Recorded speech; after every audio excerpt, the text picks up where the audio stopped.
ರೆಮಲ್ ಎಂಬ ಮೃದು ಮರಳು ಅನಾಹುತ ಸುದ್ದಿಗೆ ಸ್ವಾಗತ. ನಾನು ದೀಕ್ಷಾ ಬಂಗೇರ.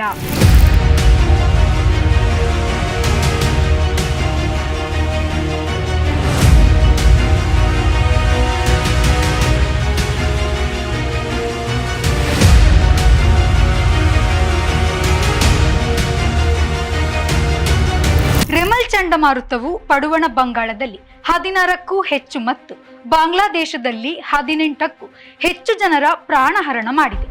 ಇದೇ ವೇಳೆ ಅಮೆರಿಕ ಸಂಯುಕ್ತ ಸಂಸ್ಥಾನದ ಬಯಲು ಪ್ರದೇಶದಲ್ಲಿ ದಿಗಿಣ ಹಾಕಿದ ಸುಳಿಗಾಳಿಯು 4 ಮಕ್ಕಳ ಸಹಿತ 18ಕ್ಕೂ ಹೆಚ್ಚು ಮಂದಿಯ ಜೀವವನ್ನು ಹೀರಿದೆ.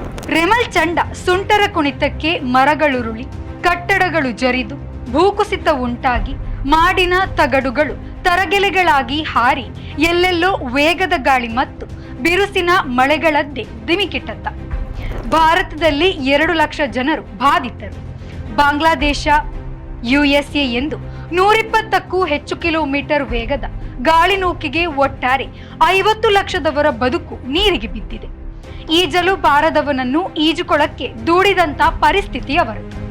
ಕೆಲವರದು ಇನ್ನೂ ಹೀನಾಯ.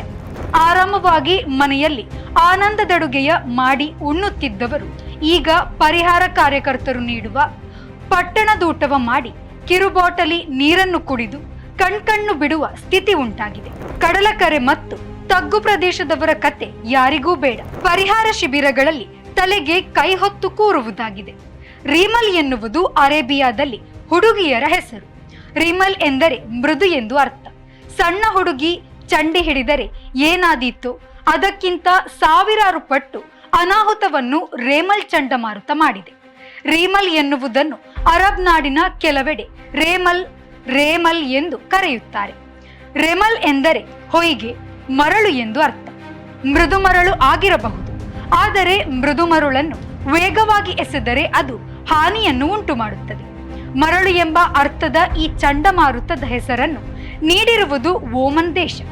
ಭಾರತದಲ್ಲಿ ರೀಮಾ ಎಂಬ ಹೆಸರಿದೆ. ಬಡಗಣ ಭಾರತದಲ್ಲಿ ಇದಕ್ಕೆ ಅರ್ಥ ಬಿಳಿ ಜಿಂಕೆ, ಬಿಳಿ ಮರಳು ಜಿಂಕೆ ಎಂದರೂ ತೊಂದರೆ ಇಲ್ಲ ಬಿಡಿ. ಓಮನ್ ಮತ್ತು ಅರಬ್ ದೇಶಗಳಲ್ಲೂ ಇತ್ತೀಚೆಗೆ ಭಾರೀ ಗಾಳಿಮಳೆ ನೆರೆ ಬರತೊಡಗಿದೆ. ಅರಬ್ ಅಮೀರರ ಒಕ್ಕೂಟ ಅಲ್ಲದೆ ಅಫ್ಘಾನಿಸ್ತಾನಗಳು ಇತ್ತೀಚೆಗೆ ಭಯಂಕರ ಮಳೆ ಪ್ರವಾಹಕ್ಕೆ ಒಳಗಾದವು. ವಾಹನಗಳು ರಸ್ತೆಗಳಲ್ಲಿ ನೀರಿನಲ್ಲಿ ಈಜಾಡಿದವು. ಕೆಲವು ತೇಲಿ ಹೋಗಿ ಕಡಲು ಸೇರಿದವು. ದುಬೈಯವರಂತೂ ಹೀಗೆ ಗಾಳಿ ಮಳೆಯಾದರೆ ಗಗನಚುಂಬಿಯೇ ಸರಿ, ಬೇರೆ ಕಟ್ಟಡಗಳೆಲ್ಲ ವರಿಯನ್ನ ತೊಡಗಿದರು. ಆದರೆ ಸೈಕ್ಲೋನ್ಗಳು ಮಳೆಯೊಡನೆ ಬರಬರನೆ ಗಾಳಿ ಕುಣಿಸುವುದರೊಂದಿಗೆ ಗಗನಚುಂಬಿಗಳು ಮಣಿಯ ತೊಡಗಿದರೆ ಏನು ಮಾಡುವುದು? ಇನ್ನು ಮುಂದೆ ಆಲೋಚಿಸಬೇಕಾದ ವಿಷಯವಾಗಿದೆ.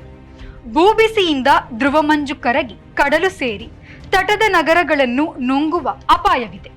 ಈ ಎಚ್ಚರಿಕೆ ನೀಡಿ ದಶಕವೇ ಕಳೆಯಿತು. ಮುಳುಗಪ್ಪ, ಭಯದಲ್ಲಿರುವವುಗಳಲ್ಲಿ ದುಬೈಯೂ ಇದೆ, ಮುಂಬೈಯೂ ಇದೆ. ಆದರೆ ಶಾಂತಸಾಗರ, ಹಿಂದೂ ಮಹಾಸಾಗರ ಇಲ್ಲವೇ ನಮಗೆ ಸಂಬಂಧಿಸಿದಂತೆ ಬಂಗಾಳ ಕೊಲ್ಲಿಯಷ್ಟು ಸೈಕ್ಲೋನ್ ಎಬ್ಬಿಸುವ ಕಡಲಲ್ಲ ಅರಬ್ಬಿ ಸಮುದ್ರ. ಆದರೆ ಆಗಾಗ ಕೀಟಲೆ ಮಾಡುವುದು ಅದಕ್ಕೂ ಗೊತ್ತಿದೆ. 1953ರಿಂದ ರಾಷ್ಟ್ರೀಯ ಹರಿಕೇನ್ ಸೆಂಟರ್ ಮಾಡಿರುವ ಪಟ್ಟಿಯಂತೆ ಚಂಡಮಾರುತಗಳಿಗೆ ದೇಶಗಳು ಸರತಿಯಲ್ಲಿ ಹೆಸರು ನೀಡುತ್ತದೆ. ವಿಶ್ವ ಹವಾಮಾನ ಒಕ್ಕೂಟವು ಇದಕ್ಕೆ ಒಂದು ಅಂತಾರಾಷ್ಟ್ರೀಯ ಸಮಿತಿಯನ್ನು ರಚಿಸಿಕೊಂಡಿದೆ. ವಿಚಿತ್ರವೆಂದರೆ ಇದಕ್ಕೆ ಬಹುತೇಕ ಹೆಣ್ಣು ಮಕ್ಕಳ ಹೆಸರನ್ನೇ ಇಡಲಾಗುತ್ತಿದೆ. ಬಹುತೇಕ ಹೆಸರು ಇಡುವವರು ಗಂಡಸರೇ ತಾನೆ. ಎಲ್ಲೋ ಕೆಲವೊಮ್ಮೆ ಬೇರೆ ಹೆಸರು ಇಡಲಾಗುತ್ತದೆ. ಉಷ್ಣವಲಯದ ಕಡೆಯಿಂದ ಅರಬ್ಬಿ ಸಮುದ್ರದಿಂದ ನುಗ್ಗಿದ ಅಪಾರ ಹಾನಿ ಮಾಡಿದ 2021ರ ಚಂಡಮಾರುತವು ಗುಜರಾತ್ ಅನ್ನು ಹಿಂಡಿಬಿಟ್ಟಿತು. ಇದಕ್ಕೆ ಗೆಹ್ಕೋ, ಮಯನ್ಮಾರ್ ಈ ಹೆಸರನ್ನು ಇಟ್ಟಿತು. ಬರ್ಮಿ ಭಾಷೆಯಲ್ಲಿ ಅದಕ್ಕೆ ಅರ್ಥ ಹಲ್ಲಿ. ರೆಮಲ್ ಚಂಡಮಾರುತವು ಸಾಗರ್ ದ್ವೀಪದ ಕಡೆಯಿಂದ ಬಹುವಾಗಿ ಬಾಂಗ್ಲಾದೇಶವನ್ನು ಬಾಧಿಸಿದೆ. ಆದರೆ ಪಶ್ಚಿಮ ಬಂಗಾಳ ಮತ್ತು ಕೋಲ್ಕತ್ತಾವನ್ನು ಬಾಧಿಸಿದೆ. ಈ ಕೋಲ್ಕತ್ತಾಗೂ ಚಂಡಮಾರುತದ ತಂದೆಗೂ ಸಂಬಂಧವಿದೆ. ಸೈಕ್ಲೋನ್ ಪಿತನೆ ಎಂದು ಆಶ್ಚರ್ಯ ಬೀಳಬೇಡಿ. 1835ರಿಂದ 1855ರ ನಡುವೆ ಹೆನ್ರಿ ಪಿಡಿಂಗ್ಟನ್ರು ಉಷ್ಣವಲಯದ ಚಂಡಮಾರುತಗಳ ಬಗೆಗೆ 40ಕ್ಕೂ ಹೆಚ್ಚು ಸಂಶೋಧನಾ ಪ್ರಬಂಧಗಳನ್ನು ಕೋಲ್ಕತ್ತಾದಲ್ಲಿದ್ದು ಬರೆದಿದ್ದಾರೆ. The journal of the Asiatic ಸೊಸೈಟಿಯಲ್ಲಿ ಅವೆಲ್ಲ ಪ್ರಕಟವಾಗಿವೆ. ಸೈಕ್ಲೋನ್ ಎಂಬ ಶಬ್ದವನ್ನು ಕೂಡ ನೀಡಿದ್ದು ಇದೇ ಹೆನ್ರಿ ಪಿಡಿಂಗ್ಟನ್. ಸ್ನೇಕ್ ಆಯಿಲ್, ಉಚ್ಚಿದ ತೆರೆಯ, ಹಾವಿನ ಸುರುಳಿಯ ಅರ್ಥದಲ್ಲಿ ಈ ಸೈಕ್ಲೋನ್ ಶಬ್ದವು ಬಳಕೆಗೆ ಬಂದಿದೆ. ಅವರು ಚಂಡಮಾರುತಗಳ ನಿಯಮ, ಕಟ್ಟಳೆ, ಕಾನೂನುಗಳನ್ನು ರೂಪಿಸಿದ್ದಾರೆ.